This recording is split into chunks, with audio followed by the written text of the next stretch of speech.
In the mountains outside the Czech town of Brno, there's a large natural cave system. It's been known for thousands of years and is full of interesting archaeological and geological finds. And even before the Second World War, the Czech military had begun to prepare it for usage. They were preparing 560 meters of cave floor of the natural cavity. However, it was not until 1943, as the Allied bombing campaign seriously began to threaten German industry, it was activated. And the Flugmotorenwerke Ostmark German aircraft engine factory, it was at the time one of the largest German aircraft engine suppliers during the Second World War and a part of Steyr-Daimler-Puch. It specialized in engines for the majority of airplanes designed by Heinkel, and it had 3 large factories at its disposal at the time, but now it needed to move underground, and this cave was chosen as one of the sites.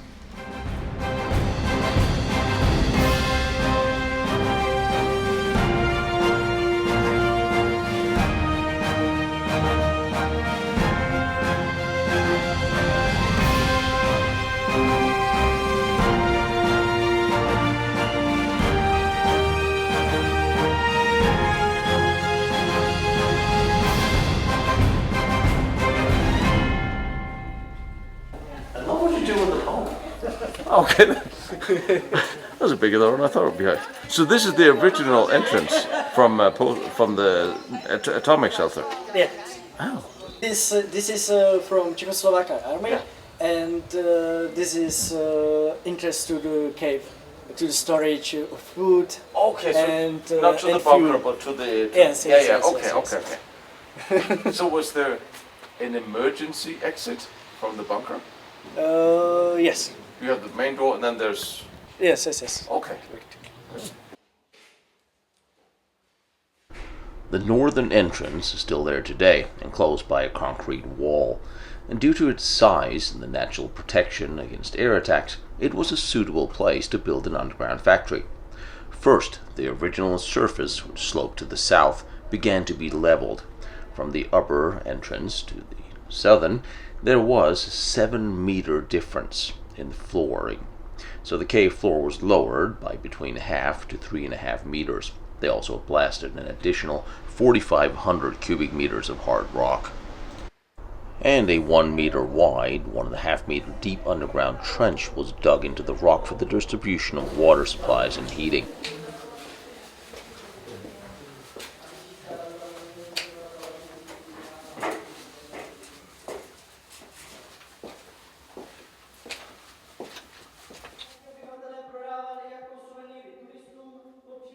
During the excavation, they found many more remains of the prehistoric settlements. It was for this reason, and by the intervention of the local archaeologist, that some of these sites were preserved by the Germans, and these only used for storage.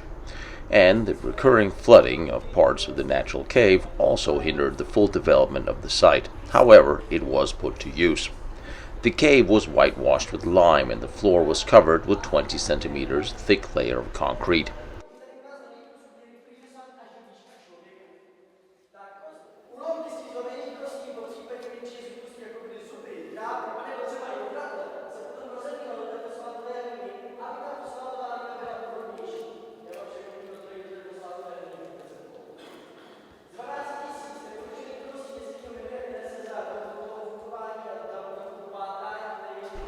To create suitable climatic conditions for production machines, huge air dryers and vacuum cleaners were installed inside the tunnels.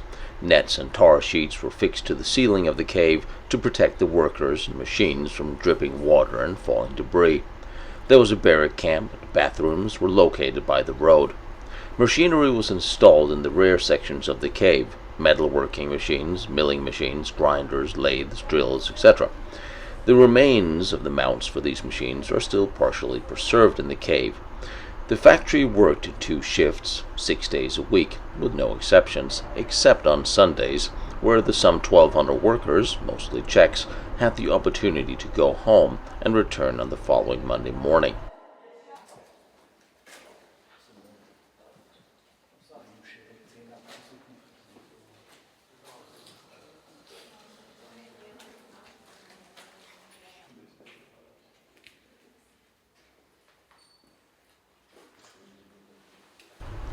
There is also a large boiler room heating the interior of the factory. It was built large center space, ventilation shafts, openings to the surface on the hillside, and massive fans were now installed, taking in the fresh air and forcing it through the heating elements and distributing them within the cave. It was really an elaborate setup.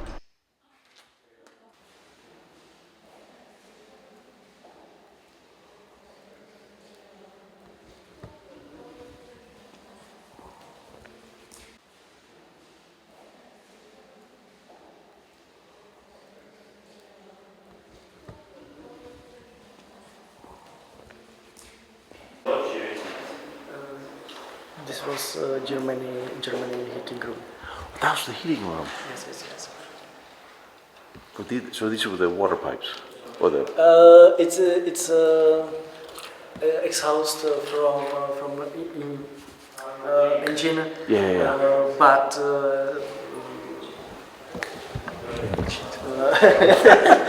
but this engine is from Czechoslovakia. It is later age. Okay. So Skoderwerke always make good stuff. Please again. Skoderwerke always make good things.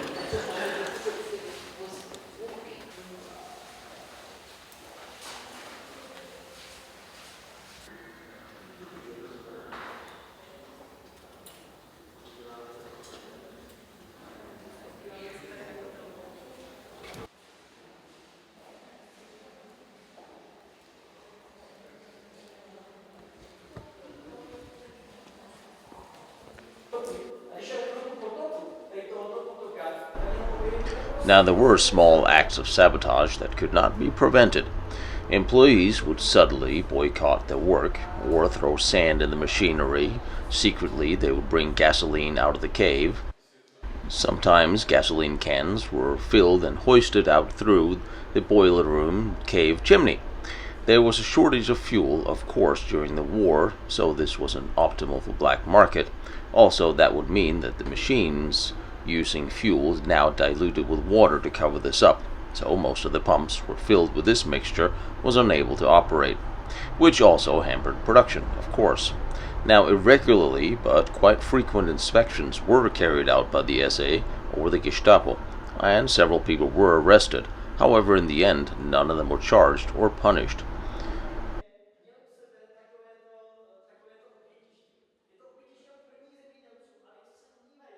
What really makes this so fascinating is the contrast between the natural cave with all its inherent beauty and the cement floor upon which you would imagine full of machinery and workers and noise. It is completely different than the regular U relocations into train tunnels or deliberate man-made tunnels or bunkers underground that we've used to be seeing all across the Reich. This was a natural cave where they literally did the minimal amount of work to move equipment into and make it suitable for production. These we'll see an increasing number as I take you through Europe's underground locations, where some of these beautiful caves have been used to produce anything from munitions, jet planes, fuel, oil, and, as we see here, engines.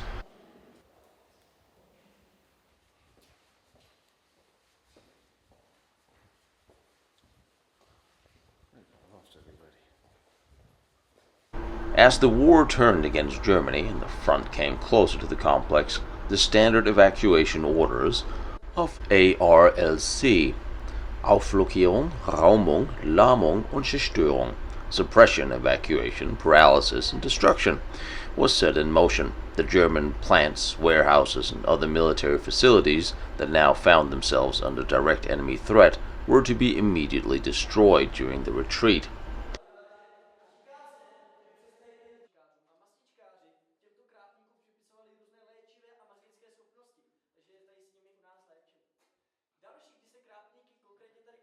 The German staff would dismantle what they could, remove the machinery, and find precision instruments whenever possible from the interior. What could not be removed was set on fire, blown up, destroyed, and burned along with all documents.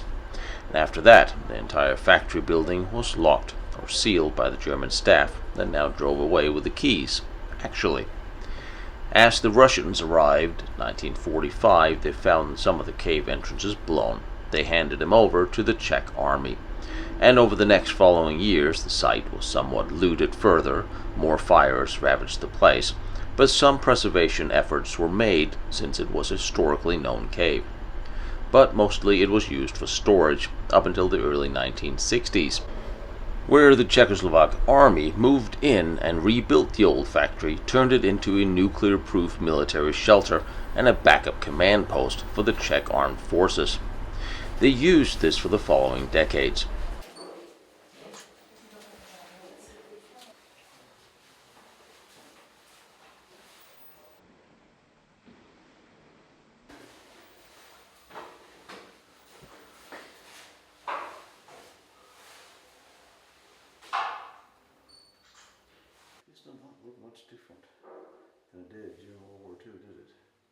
The underground bunker facility is located along one long hallway, without a whole lot of bends, which is somewhat interesting.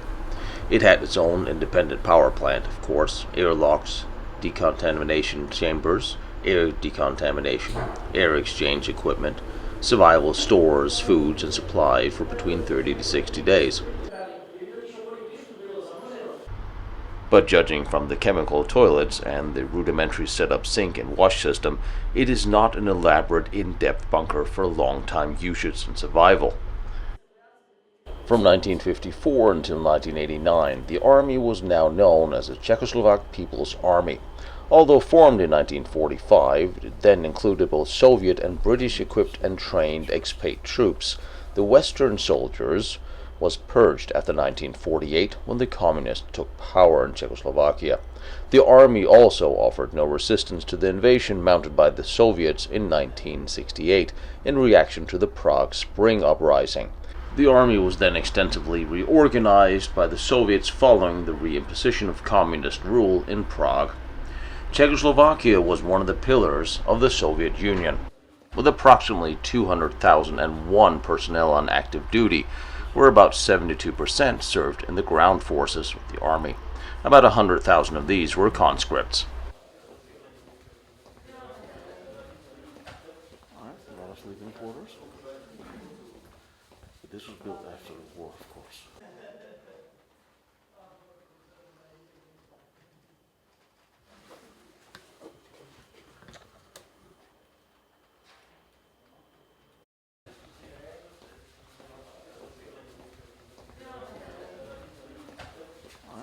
Sleeping quarters. This was built after the war, of course. There were two military districts, the Western and the Eastern. Most of the military was equipped with Russian equipment, although augmented by several weapon systems designed and built by the Steyr-Daimler-Puch. Today, Czechoslovakia has reduced its forces and joined NATO. In 1989, the listing of forces shows two Czechoslovak armies in the west, first Příbram with 1 tank division and 3 motor rifle divisions, the 4th Army at Písek, and 2 tank divisions and 2 motor rifle divisions in the Eastern Military District. There were 2 tank divisions, the 13th and the 14th, with a supervisory headquarters in Třeljo.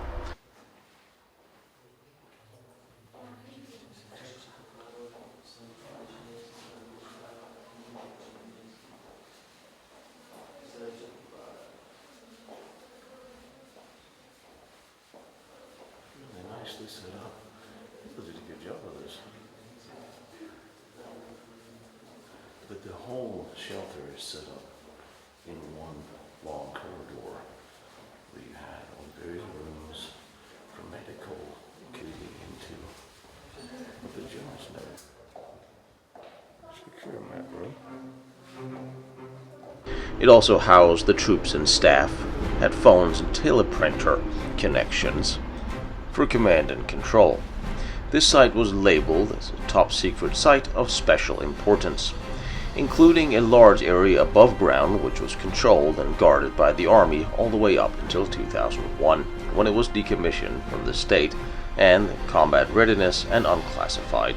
It was then handed over and slowly turned into a museum for the cave and its history, which is why we're able to visit it today, even the dark and muddy parts. It's interesting to note how relatively small this shelter actually was. but the general layout and design is the same as most of the forts of the Maginot Line or the German command bunkers of the Second World War. The air filtration system is not much different than the Czech forts from 1938, which I will show you a lot more of in coming episodes.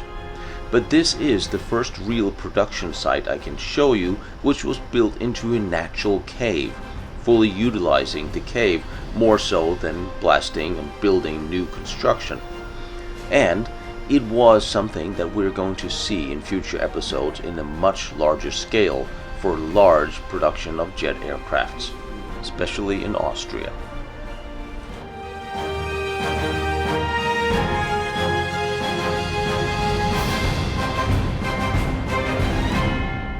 Behind me is Wernher von Braun's first test stand. Down the road is Diebner's nuclear reactor. Over there is the Maginot Line and all its amazing forts. I'm visiting them all and I'm bringing them to you. So I really appreciate you like, follow, and share what I'm doing, trying to document all these important historical locations.